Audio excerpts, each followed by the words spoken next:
Today on Season 2, Episode 59, the real Episode 59 of the Unknown Packers podcast, we are bringing you our very first Wallpaper Wednesday player profile. I'm going to dive into the Packers' other number 12. Want to know who I'm talking about? Head on over to Twitter to download the wallpaper and stay tuned. And now it's time for the other number 12, a short pour.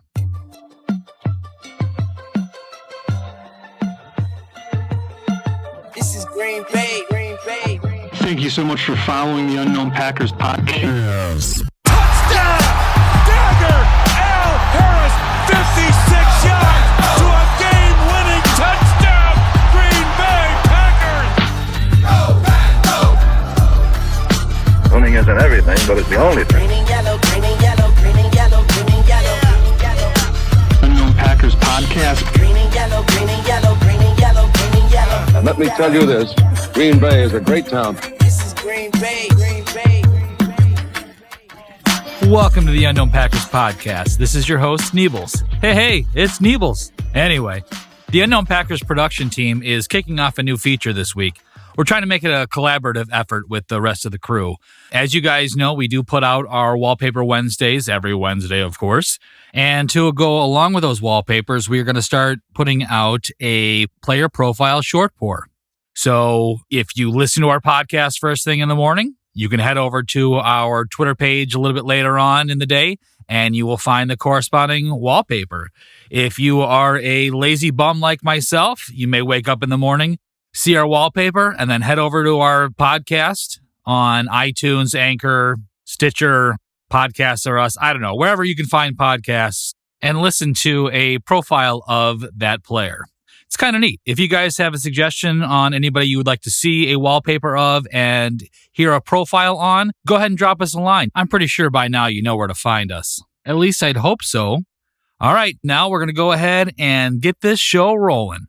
The 12th pick in the 2019 NFL Draft, the Green Bay Packers select Rochon Gary, linebacker, Michigan. There you have it, folks, the other number 12. See what I did there? Yep. Anyway, on today's show, we're going to be taking an inside look at Rochon Gary, the 12th overall pick of your Green Bay Packers in the 2019 draft. History, stats, general shenanigans, we have it all today. Hang on to your butts, guys, because this could be a bumpy ride. Rochon Gary comes from Paramus, New Jersey, a town of about 27,000 people located just 9 miles west of Upper Manhattan. He started his high school career at Scotch Plains Fanwood High School, but transferred to Paramus Catholic High School just before his junior season. His senior season is when he really started to break out as a player. He tallied 13.5 sacks, 55 tackles, 29, which were for a loss. He forced 4 fumbles and returned a blocked punt for a touchdown. That year, he was named USA Today's Defensive Player of the Year and a high school All-American. He played in the 2016 Under Armour All-America game, where he recorded 6 tackles, 3 sacks, and was named MVP. Finishing up his high school career, Gary was touted as a 5-star recruit. In fact, he became only the 3rd player ever to be named the top player in the country unanimously by all 4 of the major recruiting networks. Gary had plenty of suitors coming out of high school, including Auburn, Clemson, Ole Miss, USC. But ultimately, he decided to play his college football in Ann Arbor under Jim Harbaugh at the University of Michigan. As a freshman at Michigan, he played in 12 of 13 games and was named to the Pro Football Focus College Big Ten Defensive Team of the Week following his breakout performance against UCF. As a sophomore, things really started to take off for Gary. He set career highs in tackles with 58, tackles for a loss with 11.5, and sacks with 5.5. He was named to the All-Big Ten defensive team as voted on by the coaches, and second team as voted on by the media, including the Associated Press. Unfortunately, in 2018, things slowed down for him a bit. He suffered that shoulder injury that we are all familiar with now. Because of the shoulder injury, he had a downswing in production, only recording 38 tackles, 6.5 for a loss, and 3.5 sacks. However, he was still named to the All-Big Ten team by the coaches, and once again, second team by the media. Despite his injury and lack of production, Gary decided to forego his senior year at Michigan and enter the NFL draft. Enter Packers GM Brian Gutekunst. Despite the shoulder injury and the quote-unquote lack of production, the Packers GM still thought highly enough of Gary to utilize their first pick number 12 overall, to take him in the 2019 draft. I will be the first to admit that this draft pick was a surprise to me. With all the edge rushers that were available out there, I did not think that this was the route they would go. To be perfectly honest, I wasn't all that familiar with Gary. I'm not a big college football guy. I don't watch it regularly like most of you. However, I do get involved when it comes to draft time. I enjoy the pre-draft analysis. I enjoy the combine, the post-combine analysis. So I had heard a little bit about Gary. He received plenty of first-round grades from scouts. He was touted for having such freakish athletic skills. He has phenomenal speed for a man of his size. But at the time, I just didn't think that potential was worthy of the number 12 overall pick in the draft. And obviously, a lot of you Packers fans agree with me, or did agree with me at the time. There was much discontent, much disgust with the pick. People were just not happy overall. So in the days following the draft, I did make sure to pay attention to the different pressers that Goody was in, the coaches were in. I just wanted to see some insight, look into their minds, see what they were thinking when they made this pick. And I actually caught some clips from a press conference that I want to go ahead and play you that kind of brings you into the mindset of Gutekunst when making this pick. So we go through a thorough medical evaluation on all these guys. That's part of the process. I felt very comfortable long term that issue was going to be resolved. I think obviously played through it this year. He feels good. It's a kind of one of those things. We'll see how it goes. We don't anticipate anything initially. I think I know there's been a lot of news about his production. I think production is just the way you look at it, right? Like, if you watch the tape and you look at some of the kind of different kind of stats, he affected the passer. He affected the games, and at times he wrecked it. So certainly he's a career athlete. He has an exceptional motor on the field, and we were just really since February really locked in on him, and thought this guy could really do some different things and add to our group. So I think that's I think that's people that probably haven't done their homework there. If you watch the tape, this guy, he played with his hair on fire. I think a lot of things get floated in the media that carry longer than they should, and I disagree with that. He's a really versatile player, kind of like, Preston and Z that we added. He can do a number of different things up and down the line of scrimmage.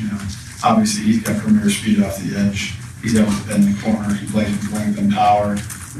He's also going to be able to kick inside and rush inside. So I don't think you can ever have enough of those guys. And I think adding him to the mix that we have already, I'm just excited to see what those guys can do.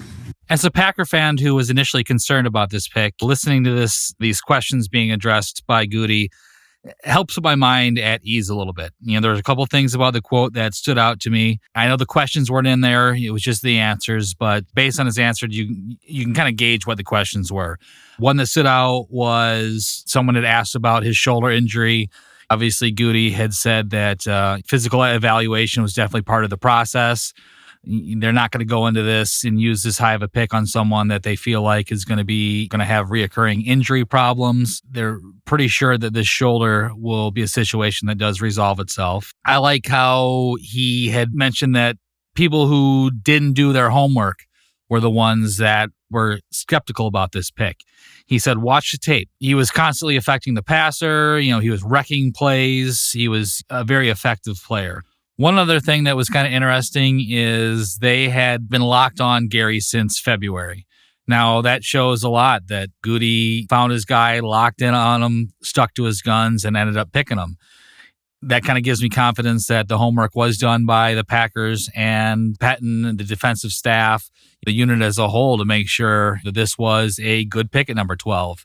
This is not a decision that they make lightly. So I feel like since they have been locked into him for such a long time, that makes me definitely more confident that they made a good decision with this pick. Are we going to have to worry about Rochon Gary carrying that moniker of someone that was drafted for potential versus performance? I don't know. I don't think so. I would hope not. But, obviously time will tell. One thing that I have noticed that I do really like about Gary so far is his willingness to learn and his willingness to be coached from all avenues. He put in extra work during training camp. He stayed on the field. He took his learning seriously. One thing that I thought was really cool is that he would reach out to David Bakhtiari, our all-pro tackle, best left tackle in the league.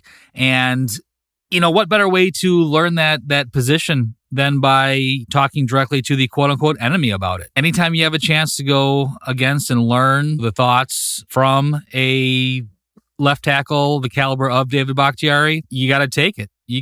I'm sure there's some secrets in there, some, hey, this works, that works, this is what a tackle's going to do, this is what he's not going to do. I think it's got to be solid advice. Another great thing that the Packers did is they have turned Gary into the meat on a Smith sandwich. Now, before you get all weirded out about that, all that means is they have situated him in the locker room between Preston and Za'Darius. I can't think of a better place for him to be in this point in his young career. He has two guys that he is going to be following in the footsteps of right next to him, where he can ask questions, get feedback, get advice from and learn from. I just like that Gary seems more than willing to take coaching from any avenue that he can. Now, how are the flashes that we saw in training camp and the extra work that Gary put in? How is that going to translate into the preseason? I was very excited to see how he was going to look against NFL caliber players in a real NFL, quote unquote, real NFL caliber game. Needless to say, I, like most people, were disappointed. He was nearly invisible in the preseason. He managed to tally one tackle over 3 games, and that came against the Houston Texans. Unfortunately, that tackle was waved off by a holding call on the Texans offensive line. After kind of stewing on it a bit, I kind of had a realization that, not really a big deal. Preseason is to evaluate. Preseason is to learn. Preseason is to acclimate yourself to NFL speed. Mike Pettin is using this preseason to find out Gary's strengths and weaknesses, line him up all over the field, figure out where he works well, where he fits, where he doesn't, and go from there. There were a couple of plays out there that I saw this preseason that Pettin had him lined up inside for third down packages that featured 3 outside linebackers on the field with just a lone defensive lineman. Do you think he's seen that often? Probably not. So it's all very new. Of course, some Packers fans were ready to run him out of town after the preseason, saying things like, oh, Gary can't beat a 3rd and 4th string player. Gary can't win his one-on-one matchups. Oh, he can't win battles against players that aren't going to be in the league come fall. You know what? Take it for what it's worth. Learning opportunity, playing to strengths and weaknesses. I don't think it's going to be indicative of what we see from him coming into the season. Now, with that being said, Gary got his first opportunity in a live, meaningful game Thursday night in the 100th season opener against the Chicago Bears. Twitterverse was in a virtual uproar. Where's Gary? Another wasted pick. Ted Thompson 2.0. You got to have patience. Gary was given just 6 snaps, but he did make the most of them. I had a chance to look at those snaps, and I'm going to break them down for you a little bit, so bear with me here. Exciting stuff, I know. Snap 1, Gary lined up on the left side with his hand in the dirt as a defensive end. Trubisky got the ball out super fast. If Gary had just 1 more second, he would have had a clean hit on the quarterback. Snap 2, Gary stunted inside and lined up next to Kenny Clark. He bull rushed Kyle Long to the ground. Preston Smith crashed the pocket on the other side while Clark was freed up the middle, thanks to Gary. The play ended up with a Trubisky sack. Again, very effective on his second snap. Snap 3, Gary won his rep again, but unfortunately, another quick throw by Trubisky negated that effort. On snap 4, Gary lost his one-on-one opportunity, and you're not going to win them all. He didn't make much progress on Trubisky, and the ball was thrown quickly. Snap 5, Gary blew past the guard on the inside, but ultimately lost the race to the quarterback, to Preston Smith. A QB hit was credited, and Trubisky missed his target. And on his final snap, snap 6, Gary lined up over the right tackle, which resulted in another Trubisky misfire. Overall, he had 2 pressures on 6 snaps. One thing that's kind of funny, if you think about it, I don't know if it's funny or sad, but if you look at the stats line, take a look at Kyle Lord-Sackrell and see what he did.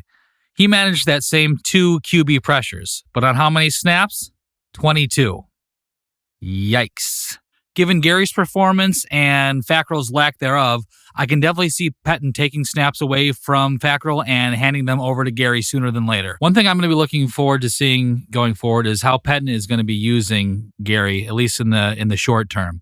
Obviously, there are some bigger long-term plans for him. I can see him becoming a major staple in this defense, but for now, he's going to be a situational pass rusher, and I think that is perfect for him. Kind of sit back, learn behind P and Z Smith. I could see him being used in more blitz packages. The blitz package, something that's going to play to Gary's speed and power. It's one of those situations that if Gary doesn't win his battle, he can't get through. It's going to be disruptive enough to allow Preston or Z or Kenny or Raven or someone else to become freed up and make a play. With that being said, one thing that I have learned over the years is it's not always about what you see on the stat sheet. You're always going to have those players that everybody loves who has flashy numbers, but there's also those players that are down there in the trenches that don't get quite as much credit as they deserve. To have a truly effective defensive unit, you have to consider the intangibles. You have to consider those players that are causing the disruption, that's opening the holes, that are pushing players back, that allow the other guys to come free and make plays on the ball. Like I mentioned before, there is really no rush to throw a ton of snaps at Gary right now. Let him sit back, let him learn, let him absorb the NFL game, let him thrive in that role as a situational player. I do expect that his snap count will grow throughout the season. Like I mentioned a little bit earlier, I do expect him starting to take some snaps from Fackrell. And in fact, I could imagine those two flip-flopping sooner than later. And that's just something to keep an eye on. To wrap things up, Rochon Gary was picked on potential, not necessarily performance. Which Rochon Gary are we going to get this week? Well, I truly believe that we're going to get that athletic freak that we've all been hearing about. And I'm excited. That should make you guys excited. Thank you for listening to the other number 12 Short Pour. This is Neebles. It's on to Minnesota. Go Pack Go, and I'm out. Thank you so much for following the Unknown Packers podcast. Make sure that you're tuning in to TuneIn Radio, Spotify, Apple Podcast, Anchor, Google Play, Stitcher, and a variety of other podcast platforms. Don't forget to say, "Hey Alexa, play the Unknown Packers podcast." That's right. We're good friends with Alexa. Make sure you're checking out our website, theunknownpackers.com, as well as Facebook, Instagram, Snapchat, and Reddit, The Unknown Packers Podcast. Thank you so much for tuning into this episode. I'm Bryce Christensen, and this is The Unknown Packers Podcast.